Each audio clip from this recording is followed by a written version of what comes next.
Caro torcedor, o nosso canal esportivo tem o apoio da Gráfica KP. Tudo em impressões e etiquetas tags para confecções, cartões e panfletos. Interessados? Fala com meu patrão Clayton, na rua Desembargador Praxedes, número 895 no Montes. O telefone de contato é o 3491 4396. Atendemos de segunda a sexta. Ceni, da equipe do Fortaleza. Rogério Ceni, boa noite. Boa noite. Clássico Rei, empate 1-1. A mesma pergunta que fiz para o Felipe, vou fazer para o Rogério. Justo, que fiz para o Felipe Alves, vou fazer para o Rogério. Justo o empate de 1-1, Rogério Ceni?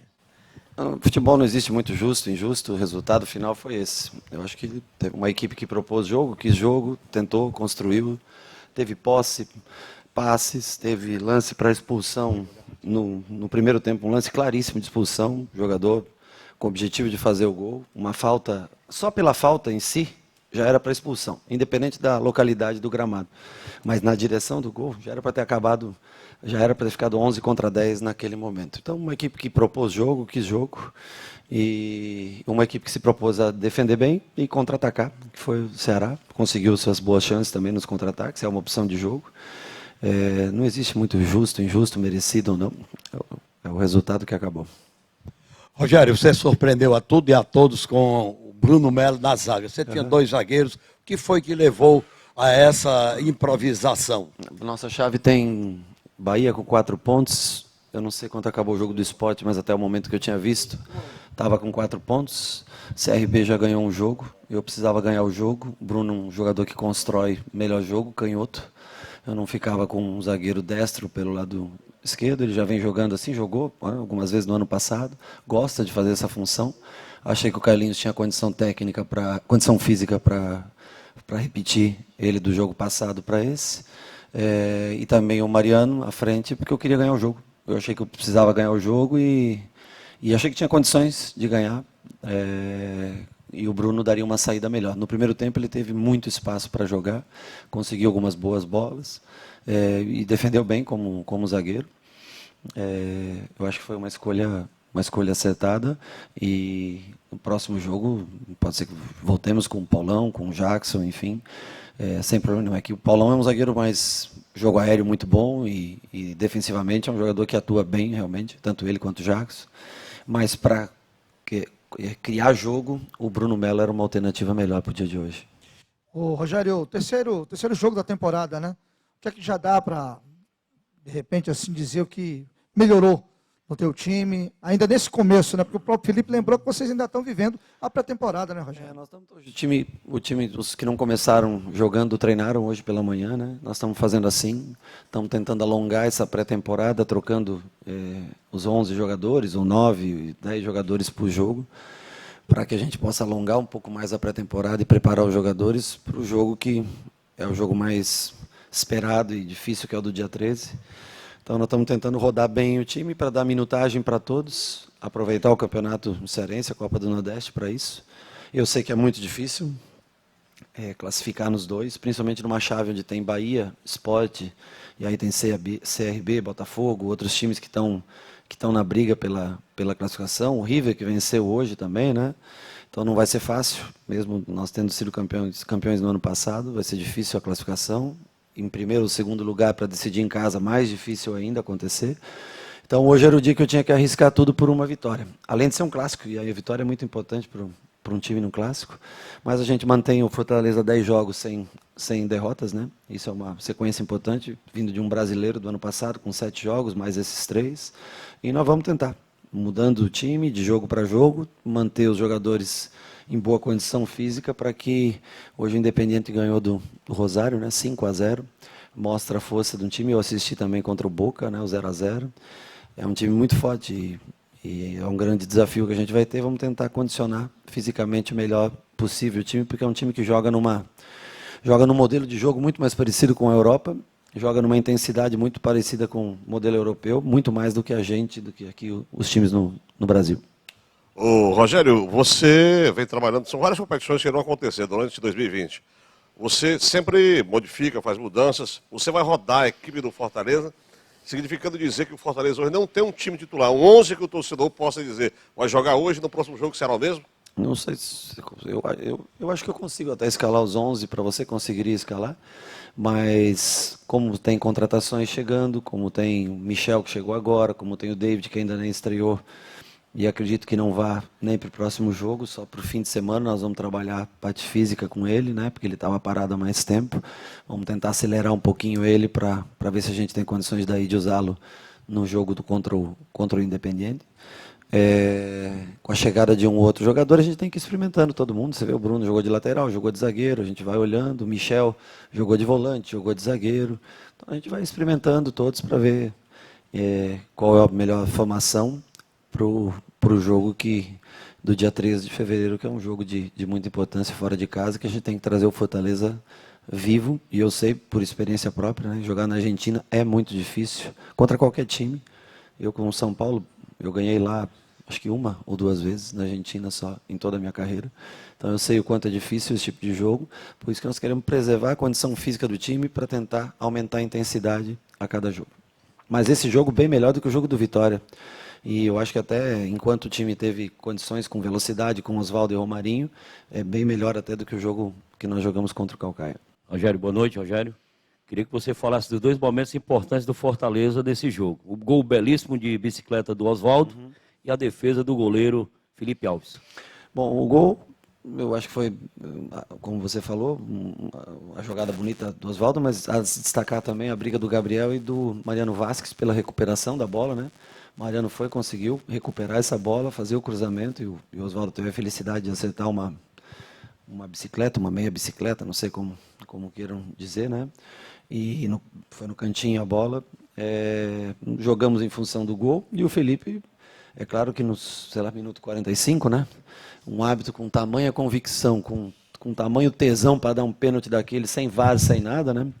A arbitragem estava assim, polvorosa assim, hoje para marcar levantar a bandeira toda vez contra a gente e dar um pênalti daquela situação.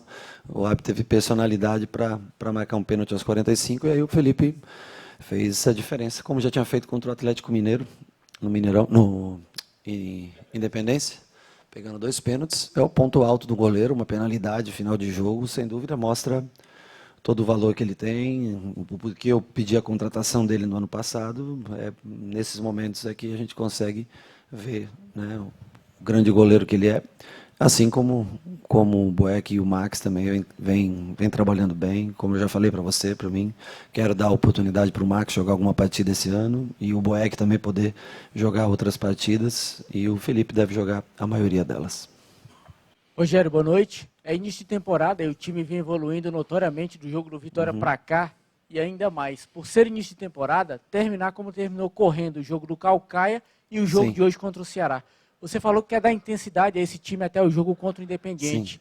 E você tem pela frente Atlético da quarta-feira e o Santa Cruz no final de semana. Perfeito. O que é que você vai buscar nesses 2 jogos, visando esse confronto contra o Independiente, fora o que você falou de rodar o elenco e dar minutagem para todo mundo? Vou buscar treinamento, não se preparando como se fosse um jogo quarta e o outro no sábado, né? Vou tentar colocar na cabeça deles que é praticamente um jogo por semana, justamente para poder ter uma semana cheia de trabalho, para tentar os primeiros 2, 3 dias da semana trabalhar com um volume maior, porque eu sei a equipe do Independente é uma ótima equipe, não é tão técnica, talentosa, mas é uma intensidade altíssima que eles jogam. Então, se a gente quiser competir contra eles lá, nós vamos ter que jogar muito mais do que nós jogamos aqui. E aí é só prolongando a pré-temporada, só prolongando esse tipo de treinamento que a gente vai conseguir elevar a intensidade. O que acontece, por exemplo, o jogo do Calcaia, a gente começa num modelo de jogo do qual as substituições elas vão em função de fazer o gol. Você põe 2 pontas, coisa que a gente fazia corriqueiramente no ano passado, só que de ponta para ponta. E quando você começa com a equipe, com os pontas que a gente joga, do modelo que a gente joga, as substituições são sempre sem velocidade, são substituições. E até que hoje ainda caiu razoavelmente bem, porque o jogo era por dentro. Por fora, o Ceará jogou com uma linha de 6 defensiva, baixou os 2 pontas com a linha de 4 e jogou um 6-4 praticamente em grande parte do jogo. Então o jogo era realmente por dentro, tanto que o Felipe jogou como primeiro volante. E jogou ele, os 2 zagueiros, e aí nós conseguimos trazer Romarinho por dentro. E fomos fazendo os pontas vir jogar por dentro, empurrando os laterais por fora para manter essa linha de 6 afastada para tentar. E as bolas que nós conseguimos enfiar entre linhas foram as bolas que causaram mais dano à equipe do Ceará. Então, uma equipe que se defendeu bem baixa, linhas bem baixas, né, e jogou pelo contra-ataque, o que é uma forma de se pensar, uma forma de se jogar. Nós jogamos com a posse, com a criação durante o tempo todo. E vamos dar continuidade nesse planejamento, independente de resultado, tá? As trocas vão acontecer. O dia que nós tivemos, por exemplo, o presidente conseguiu uma grande contratação, que foi o David, um jogador que eu pedi, um custo caro, e que é uma responsabilidade você indicar um jogador, e eu tenho convicção que ele vai ser muito útil. Mas nós precisamos de mais jogadores nessa posição, é uma coisa que a gente conversa sempre, né? Porque aí eu posso trocar 2 velocistas por mais 2 velocistas, tá entendendo? Senão, as trocas, para mim, elas se limitam a jogadores mais por dentro, como o Ederson, como o Cariús, ou como um volante que eu possa pôr, como foi no caso do Bonilha hoje. Eu não tenho mais eu não tiro mais Oswaldo para pôr Marcinho, eu não tiro o Romarinho para pôr o Edinho, tá entendendo? O Edinho para pôr. Eu tenho que tirar os velocistas que cansam mesmo, para colocar jogadores de mais toque de bola, e aí eu perco a característica de jogo que o Fortaleza demonstrou no último ano. Rogério, pelo que eu percebi, a sua grande preocupação no momento é exatamente esse jogo do dia 13. De que maneira você pode... esses jogadores podem ser úteis, chegou agora o Michel e também o David, nesse jogo? A minha preocupação não é com o jogo do dia 13. O jogo do dia 13 me preocupa porque é uma equipe argentina acostumada a jogar esse tipo de competição, coisa que o Fortaleza nunca teve a oportunidade de jogar. Eu sei o que é jogar uma Copa Sul-Americana e uma Copa Libertadores, porque joguei 150 jogos nesse tipo de competição como atleta, né? Poucos como treinador, mas muitos como atleta. A minha preocupação é ver um Atlético Paranaense jogando com o Sub-23, o Bahia jogando com o Sub-23, o Vitória jogando com o Sub-23 e preparando os jogadores para uma competição só. E a gente não, nós estamos jogando com todos os profissionais que nós temos, a única coisa que a gente alterna esses jogadores para dar ritmo de jogo e oportunidade para todos, né? Então nós estamos tentando sempre fazer, no último fizemos 11 trocas, né? Hoje só repetimos do último jogo a saída do Mariano, foi isso? E o Carlinhos. Então trocamos 9, trocamos 11, trocamos 9, vamos trocar 8, 9 provavelmente para o próximo jogo, porque assim a gente dá ritmo de partida para todos eles, para tentar. O Michel jogou bem, jogou de volante, jogou na ponta do tripé, jogou como primeiro, depois passou para zagueiro, né? É um jogador de muita técnica, que precisa um pouco mais de intensidade para acompanhar o restante do grupo que já trabalhava comigo desde o ano passado. E o David é um jogador de explosão, muita velocidade, biotipo de jogador que deve jogar na Europa. É um jogador com um contrato de 3 ou 4 anos aqui, eu não sei exatamente, com um valor relativamente considerável. Não tanto, por exemplo, se você vê o Atlético fazendo uma proposta, Atlético Mineiro fazendo uma proposta de 50 milhões para o Soteldo, 5 milhões pelo David, você pode dizer que não é uma proposta, um valor tão alto. Se você falar pelo mercado cearense, passa a ser um valor considerável, né? Mas é um jogador para jogar 1 ou 2 anos aqui e deve ter potencial para sair. É um jogador com biotipo europeu, 1,80 m, forte, velocista. É um investimento para o clube, com ganho técnico, mas com a certeza de ganho financeiro futuro. Eu não indicaria um atleta sem vislumbrar a possibilidade de ganho financeiro do clube no futuro. Rogério, tudo bem? A gente já sabe que você é muito participativo ali na beira do campo, não para quieto, transpira bastante. Você vai falar da bola, que eu ia sair, eu achei que ela ia sair. Rapaz, você quase entrou no campo. Não fui eu quase entrei, eu achei que a bola ia passar. Eu depois pedi desculpa até para o rapaz, porque eu achei que ela tinha passado, já eu ia erguer para dar a bola para o nosso jogador bater o lateral. Mas eu acho que eu não entrei no campo, né? Mas faltou bem pouquinho, né? Saudade de bater uma bolinha também. Mas foi mal minha. No caso hoje também, do outro lado, tinha um técnico também tão participativo quanto, que Sim. É o Argel, que está sempre gritando com o time. Como que você pode falar desse duelo ali na beira do gramado, você e o Argel? E acho que hoje você até gastou mais energia reclamando ali com a arbitragem do que propriamente orientando o seu time. Eu achei que a arbitragem foi bem ruim e não foi, não digo nem que foi favorável, só foi uma arbitragem ruim, o jogo foi mal conduzido, mal apitado. E faz parte. Mas o Argel grita bem mais que eu, reclama bem mais do que eu, transpira bem mais do que eu. Ele reclama mais na beira do campo do que eu. Hoje eu acho que assim, a reclamação foi pontual pelos lances, alguns lances que, na minha opinião, eram favoráveis ao Fortaleza. Mas sempre há, mas nunca, sempre com respeito e a todo profissional. Sempre com respeito. Cada um defende, logicamente, as suas ideias, o seu lado, né? E nós defendemos o nosso conceito de jogo. Rogério, boa noite. Após a partida, o Felipe Alves reforçou que você pediu a contratação dele no passado, Sim. você também falou que pediu a contratação dele. Você, como ex-goleiro, de ter sido muito decisivo tanto com os pés quanto com as mãos e pegava muitos pênaltis, tem algum conselho especial que você passa a ele no dia a dia? Veja bem, eu acho que o meu pedido de contratação dele foi por ele ter essa formação, né, de ter trabalhado. Eu acho que aí eu tenho que dar o mérito para o Diniz nisso, porque é um jogador que passou pelas mãos dele, que tem um conceito de jogo muito parecido com o que eu vejo do futebol. E aí tem uma outra coisa que é importante para a vinda dele para cá. Eu jogava desse jeito. Então, eu jogava até o meio-campo, distribuindo o jogo. É o modelo. Às vezes o torcedor, eu lembro no começo que o torcedor ficava meio assustado e tal, né? E assim, um dia vai acontecer um erro, vai acontecer uma falha, vai acontecer um gol. Isso tá no pacote. Agora, é um jogador a mais que a gente tem dentro do campo, na armação de jogo, quando a gente se propõe a jogar. Ele tem frieza, talento.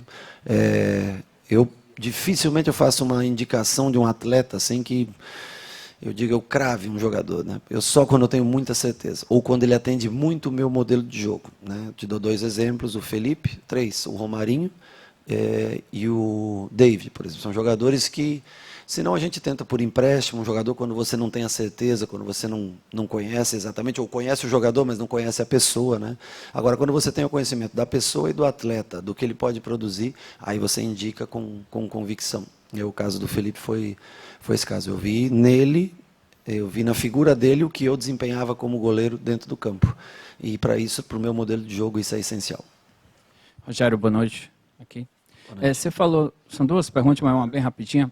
Uma, você falou sobre o Atlético, o Bahia, o Vitória, estão com sub-23 para disputar um jogo. Você também, se pudesse ter essa opção, você jogaria com o sub-23 só para disputar esse jogo contra o Independente? E o que você falou com o Vinícius lá no terminou o jogo? Você fez questão de ir lá falar com ele? Eu falei para ele, para o Vinícius, que eu já perdi 20 na minha carreira. Tinha perdido 20 pênaltis, que não era para ele se abater com isso, porque só erra quem está lá, quem tem personalidade para botar ela e bater. Eu bati 100 pênaltis na minha carreira, né? Os que computam são os gols em bola rolando, mas eu bati muitos pênaltis também, decisões por pênaltis em Copa Libertadores, em Copa do Brasil, em campeonatos mata-mata, enfim, né? E eu a cada 5, acho que eu errei 1. Então, assim, isso faz parte do jogo, para não se abater. Ele é um ótimo jogador, é talentoso, jogou bem os outros jogos com o Ceará. Eu achei até que ele começaria o jogo hoje como titular, né? Não começou. E perder o pênalti faz parte. E a outra pergunta, não, eu não gosto de um elenco muito grande. Elenco muito grande, eu prefiro um elenco de 22, 23 profissionais, que você pode usufruir do talento de todos, você põe todos para jogar, todos se sentem mais participativos. Por isso que eu sou tão criterioso na contratação, por isso que eu brigo tanto pela contratação de um bom jogador e não de um improviso, porque senão depois onera. O jogador que ganha 10, 15 mil reais e não joga, ele é caro. O jogador que ganha 200 e joga, ele não é custoso para o clube. Então, assim, por isso que a gente vai atrás de um David, por isso que a gente tenta o Edinho, por isso que a gente tenta o Massinho, são jogadores que a gente já conhece, né? E outros nomes que não vou falar para você, porque nós tentamos e não conseguimos. Mas esforço, tanto da minha parte, como do presidente do clube, para tentar trazer, não existe a falta de esforço. O que existe o mercado está muito, muito caro, né? O mercado os preços são altos e a gente não tem a condição. O que eu respeito aqui é o orçamento que eles me dão. Eles dizem, você tem que trabalhar com esse tanto por mês. X, 2 milhões e meio, 2 milhões e 800, 3 milhões por mês. Nós não passamos desse orçamento ano passado, não passaremos esse ano, independente do que seja necessário, para manter o Fortaleza sempre dentro do padrão que ele pode. E a gente tenta, dentro do campo, extrair o máximo do jogador para compensar equipes que você enfrenta com uma folha de pagamento 10 vezes superior à tua e com um poder de investimento de 50 vezes maior do que o seu. Boa noite, gente. Caro torcedor do Fortaleza, Ceará e Ferroviário, aqui quem vos fala é Maurício Santos, repórter fotográfico e historiador de futebol, também conhecido como o rei dos pôsteres dos times campeões. Aos amigos tricolores e alvinegros interessados em adquirir um quadro com o pôster do clube do seu coração e expor na sua parede, nós somos a pessoa certa, pois temos todos os pôsteres do Fortaleza, Ceará e Ferroviário desde a sua origem e de qualquer time, principalmente das últimas conquistas, que são os pôsteres do Fortaleza, da Tríplice Coroa de campeão brasileiro da Série B 2018, do Cearense e do Nordestão 2019, do Ferroviário, campeão brasileiro da Série D 2018, do Ceará, bicampeão cearense 2017 e 2018 e do Nordestão invicto de 2015. Aos torcedores interessados por essas raridades, que são os pôsteres do Fortaleza, Ceará e Ferroviário e de qualquer time,